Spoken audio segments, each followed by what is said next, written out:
Have you ever wondered how experts can just look at an absolute chaotic sea of data? We are talking millions of test scores, or like a mountain of insurance claims, or even just the heights of every single person in a huge city, and they instantly know what is normal and what's an extreme, one in a million outlier. Yeah, I mean, from the outside, it definitely looks like magic. You just see this overwhelming wall of numbers, but they see this really distinct landscape with clear boundaries. Right, right. Well, today we are giving you the cheat codes to read that chaotic landscape. By the end of this deep dive, you'll know exactly how to spot the anomalies in your own life and how to compare things that seem completely incomparable. Oh, and how you can actually mathematically predict the wait time for random events around you, which is wild. Yes. We're going to demystify two of the most powerful concepts in data analysis today. We're looking at the normal distribution and the geometric distribution. And honestly, this really is an incredibly empowering skill to have. Like, when you understand these models, the whole world just becomes much more legible. It does. Okay, let's unpack this Uh, because I want to frame statistics not as some dry, abstract math that, you might have suffered through in high school or college, but really as the hidden geometry of our everyday I lives. like that. Hidden geometry. Yeah, because understanding this is basically a shortcut to being the most well-informed person in the room. Yeah. And you don't even need to get bogged down in all the academic jargon. Definitely not. But I guess to understand what makes something an anomaly or like an outlier, we really first have to define what normal actually means in the data. Exactly. And in our world, normal has a very specific, highly recognizable shape. I mean, it is the overwhelmingly most common distribution we see in practice. Okay. We are talking about the symmetric, unimodal, bell-shaped curve. Ah, the famous bell curve. I Uh, feel like everyone has some vague image of that in their head. oh, for sure. It pops up almost everywhere you look. Yeah. Like if you were to plot the heights of all the adult males in the United States, or if you look at cumulative SAT scores from high schoolers across the country, the graph naturally forms this beautiful symmetrical hill. Sort of tapering off on the sides. Exactly. Most people are clustered right there in the middle, right at the peak. And then as you move further away from that average in either direction, so either much taller or much shorter or much higher scores or lower, the number of people tapers off incredibly smoothly. So I do have to push back a little here based on my own notes because there's this crucial fact that I found honestly completely fascinating. Okay, wait on me. So while many variables in the real world are nearly normal, absolutely none of them are exactly normal. Like there is always some weird quirk or some slight asymmetry in real life. Right, that's true. So if nothing in the real world perfectly fits this shape, why do we even care? I mean, isn't it just a flawed model? Why base an entire field of analysis on a shape that literally doesn't exist perfectly in nature? That's a great question. But what's fascinating here is that the imperfection is actually the point. Wait, really? Well, all mathematical models are approximations, you know. Hmm. If we tried to build a model that captured every single microscopic variation and human quirk in a massive data set, the model would be so convoluted it would be entirely useless. Oh, I see. Like you wouldn't be able to see the forest for the trees. Exactly. Mm. By using the normal distribution as our approximation, we smooth out the noise. It allows us to solve massive data exploration problems and spot these macro patterns that absolute rigid precision would just completely hide from us. That actually makes a lot of sense. You don't need a map at a one-to-one scale to navigate a city, right? It would just be the size of the city. Right, it would be a terrible map. So it is a simplification, but it's an incredibly useful one. Okay, so to adjust this bell curve model to fit different types of data, there are really only two dials we need to turn, right? The mean and the standard deviation. Yep, those are our two parameters. The mean, which you'll often see written as the Greek letter mu, and the standard deviation, denoted by sigma. If you know those two things, you can build the entire curve. So if you are listening to this right now and thinking, like, oh no, I'm terrible at math, don't worry. The best way to visualize how these two dials change the shape of the curve is to just picture a playground seesaw. A seesaw, okay. Yeah. Think of the mean as the center of gravity, the actual fulcrum of the seesaw. So how does changing that mean alter our bell curve? Well, when you shift the center of gravity on that seesaw, you are fundamentally changing the mean. You literally pick up the entire distribution and just shift it left to right along the number line. So the shape doesn't change at all. Not at all. The center point moves to a new location, Hmm. but the physical shape of the curve, the height and width of the hill, stays exactly the same. Got it. And what about the standard deviation? In the seesaw analogy, I'm picturing that as like how the weight is spread out along the board. That is a brilliant way to think about it. Yeah. Yeah, the standard deviation measures the spread. Yeah. If the standard deviation is small, it means everyone is sitting really close to the center fulcrum of your seesaw. So in data terms, the data points are tightly clustered around the average, so your bell curve gets super skinny and tall. Right. And if it's large? If the standard deviation is large, people are sitting all the way out at the very edges of the board. The curve gets stretched out, wider, and much flatter. Okay, so the mean sets our location, and the standard deviation sets our shape. We have our definition of normal. We do. But here's where it gets really interesting. How do we use this shape to compare completely different data sets? I mean, how do we mathematically compare apples to oranges? This is honestly one of the most practical applications of the normal distribution. Let's imagine we are trying to compare SAT scores to ACT scores. Okay. The scoring systems are entirely different, the scales are different, everything. Exactly. The tests are completely different. Let's walk through a concrete scenario for this. Suppose we have two students. We'll call them Anne and Tom. Okay, Anne and Tom. Anne scored a 1300 on her SAT. Tom scored a 24 on his ACT. Since the raw numbers don't speak the same language, how do we figure out who actually performed better relative to everyone else taking their respective tests? Right, so to solve this, we need a universal translator. Instead of comparing raw points, which are meaningless across different tests, we standardize them. Standardize them. We create what is called a z-score. And the z-score simply asks one question. How many standard deviations away from the center are you? It translates raw points into a universal unit of distance. So instead of dealing with abstract algebra formulas, you just look at the gap between the score and the average. Precisely. You find the gap between the observation and the mean, and then you measure that gap in chunks of standard deviation. Chunks of standard deviation. Let's run the logic for Anne. Okay, so the average SAT score is 1100, and the standard deviation of the typical spread is 200 points. Right. And Anne scored 1300. Yeah. So the gap between her score and the average is 200 points. Since one standard deviation is 200 points, Anne is exactly one standard deviation above the SAT average. Her z-score is 1. Oh, that's so clean. Okay, now let's look at Tom. The ACT has a much smaller scale. The average is 21, and the standard deviation is just 6 points. And Tom scored a 24. So we find his gap. Tom's score of 24 minus the average of 21 gives us a gap of 3 points. Which is only half of that 6-point standard deviation. Exactly. Since a full standard deviation on the ACT is 6 points, Tom's gap of 3 is only half of a standard deviation. So his z-score is 0.5. Wow. So when we strip away the raw test scores and put them on this universal scale, Anne's z-score of 1 is clearly higher than Tom's z-score of 0.5. Right. Even though they took completely different exams, we can definitively say Anne performed better relative to her peers than Tom did to his. And the beauty of the z-score is how instantly readable it is. Oh, completely. If you have positive z-score, you are above average. If you have a negative z-score, you are below average. And if you score exactly the average, your z-score is just 0. Exactly. And the absolute value, just the number itself, ignoring the plus or minus sign, tells us exactly how unusual an observation is. The larger that number, the weirder the data point. This is such a cool concept because it literally applies to anything that follows a normal distribution. Like, in my notes, there's this wildly specific example about the head lengths of brush-tail possums. Oh my gosh, yes. That's the possum. Yes. Apparently, they have a mean head length of 92.6 millimeters and a standard deviation of 3.6 millimeters. Ooh. You can use the exact same z-score logic to see if a possum has an unusually large head and then mathematically compare how exceptional that possum is to how exceptional Anne's SAT score is. I know, it sounds absurd, right? It really puts possums and high school students on the exact same scale. It does. Mathematically, you could find out if a possum is essentially the valedictorian of its forest when it comes to head size. It really is a universal translator. That's amazing. But, translating the score is really just step one. Once we standardize things, we can map the crowd. We can figure out exactly where someone stands in the broader population. Right, which brings us to percentiles. A percentile is just the percentage of cases that fall below a certain score. So, let's bring in a new scenario. Imagine another student, Edward. Okay, Edward. Let's say Edward scored a 1030 on his SAT. Let's find his z-score first. The average is 1100, so his gap is negative 70.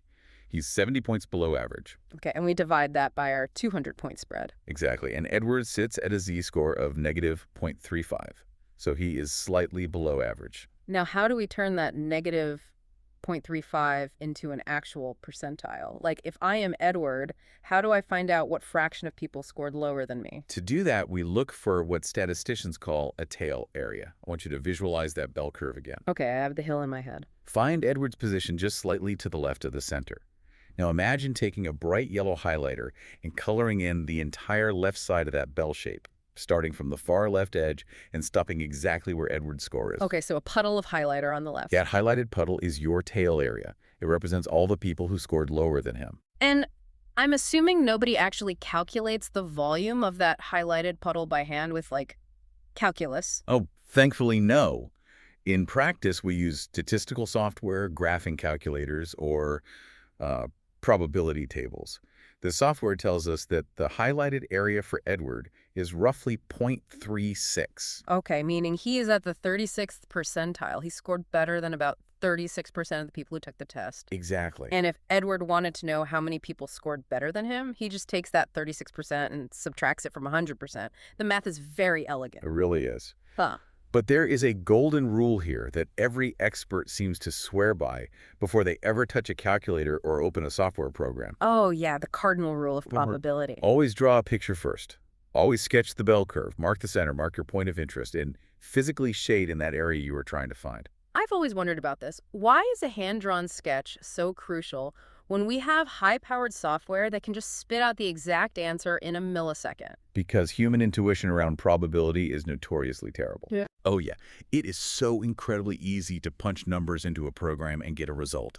But if you haven't drawn the picture, you might accidentally calculate the percentage of people who scored lower than you when you actually wanted the percentage of people who scored higher. Oh, right. You might be looking at the wrong side of the curve. Precisely.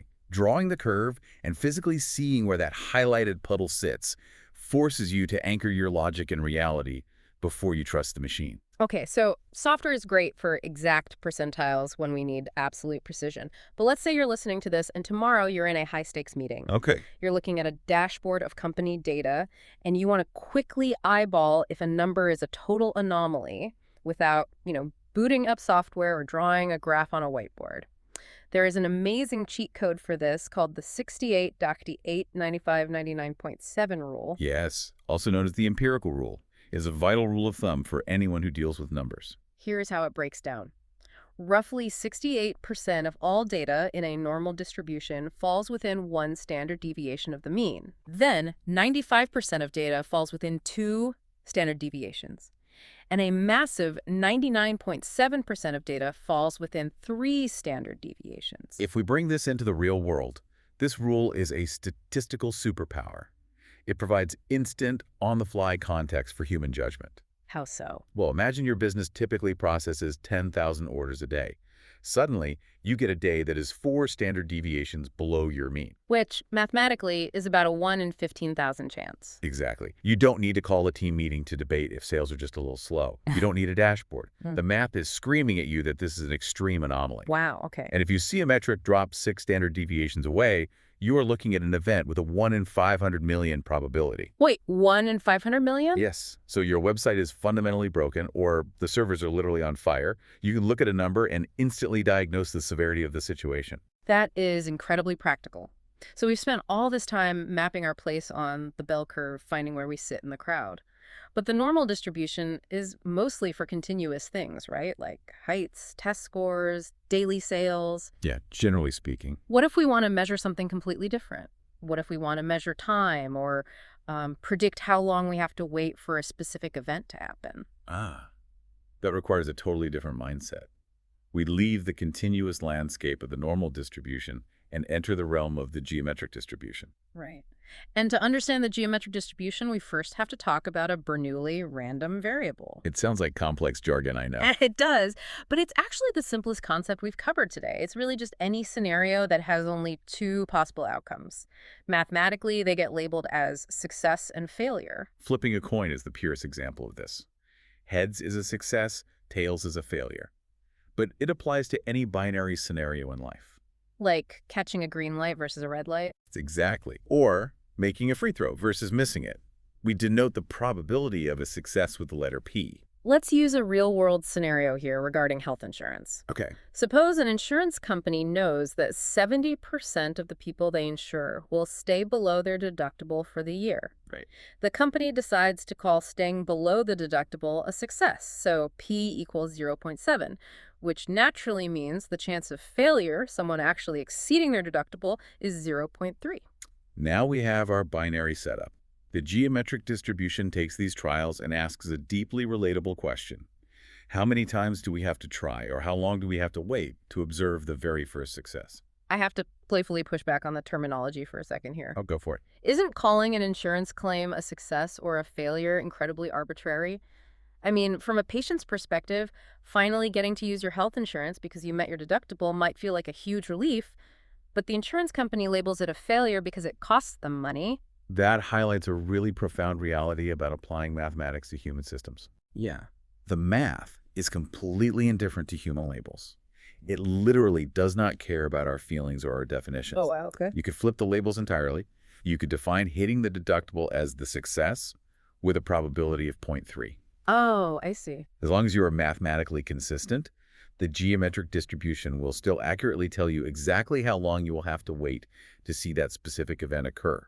The formulas hold up perfectly, regardless of the narrative we attach to them. Okay, so let's look at the mechanics of this waiting game.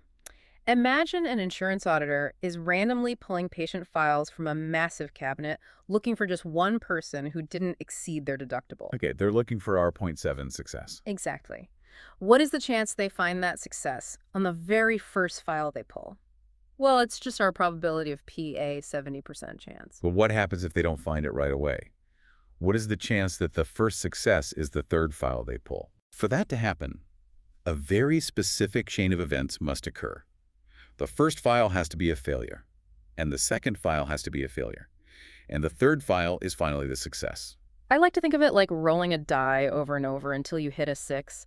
Every time you fail, you carry that failure's probability forward, kind of compounding it. That's a good way to picture it. In our insurance example, a failure is a 30% chance, or Burrow point. So to find the probability of getting the first success on the third try, you multiply 0.3 for the first file, times 0.3 for the second file, times 0.7 for the final successful file. And when you lay this out mathematically, what you discover is that the probabilities drop off exponentially fast. Right, because you're multiplying decimals by decimals. Exactly. Because you are multiplying fractions by fractions, the chance of having to wait a very long time for a common event shrinks to almost zero incredibly quickly. You are highly likely to find a success early on. Which brings us to a concept called the expected value. If you are standing in line or pulling files and you want to know the average number of trials you can expect to wait to get a success, the math is refreshingly simple. You just divide the number 1 by your probability of success. So 1 divided by P. Let's run that for our auditor. 1 divided by 0.7 is about 1.43. Meaning what exactly? This means if the auditor does this routine every day, they'd expect to check about 1.5 files on average before finding someone who stayed below their deductible. That's so fast. But what if you are waiting for something rare? What if the probability of success is really low, say 10%? Well, 1 divided by 0.1 is 10. You'd expect to wait 10 trials on average. It's just that simple. Yeah. If you understand the probability of the event you are waiting for, you can accurately predict your average wait time. It is remarkably intuitive when you break it down conceptually. It allows you to model waiting times for customer service, predicting machinery failures, or even understanding winning streaks in sports. Wow. We have covered a massive amount of ground today. We really have. We started by looking at the normal distribution, the ubiquitous bell curve that smooths out the noise and helps us standardize our chaotic world. It lets us use z-scores to compare seemingly uncomparable things like possums and SATs. Possums and SATs. And it helps us find exactly where we sit on the percentile ladder of life. And from there, we transitioned into the geometric distribution, which gives us a mathematical framework to measure time, calculating exactly how long we should expect to wait for the events unfolding around us. It really changes the way you look at the world, which leaves me with a final thought for you to mull over as you go about your day. Okay. We've just seen how mathematical models like the normal and geometric distributions govern almost everything we do. They describe our test scores, our insurance claims, the physical attributes of the people we pass on the street, and even the time we spend waiting in line. Basically everything. Right. It makes you wonder, If so much of our seemingly chaotic reality naturally falls into these elegant mathematical curves, how many of our deeply unique or unpredictable life events are actually mathematically highly predictable? Oh, wow. Right. If only we knew the mean, the standard deviation, and the probability, are we all just predictable data points waiting to find our destined place on the bell curve? Yeah, it's a deep thought to end on. Something to think about. Until next time.